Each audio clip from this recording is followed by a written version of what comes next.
रुको जरा, सबर करो।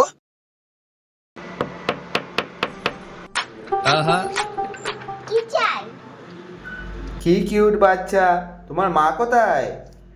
মা তো বাড়ি নেই, মা তো মামার বাড়ি গেছে। ও, আর বাবা? বাবা আছে বাড়িতে?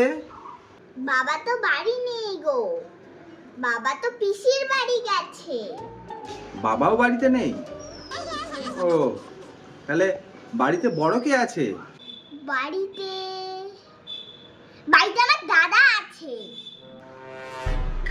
আচ্ছা ঠিক আছে, তাহলে একটু দাদাকেই ডাকো। দাদা দাদা তো স্কুলে গেছে। ও, এই কজন বাদ দিয়ে তাহলে বাড়িতে কি কেউ বড় আছে? বাড়িতে আমার কাকু আছে। ও ঠিক আছে, তাহলে তুমি একটু তোমার কাকুকে ডেকে দাও। কিন্তু কাকু তো বাজারে গেছে। পাকা বুড়ি, তুমি এ বাড়িতে কি করছো? তুমিও লোকের বাড়িতে চলে যাও। কিন্তু আমিও তো লোকের বাড়ি এসেছি, এটা তো আমার বন্ধুর বাড়ি, আমার বাড়িতে ওইটা। ধুর, জনগণনাই করবো না আমি। জনগণনা করে কি হবে? এর থেকে লোকের বাড়িতে বাসন মাজো তো।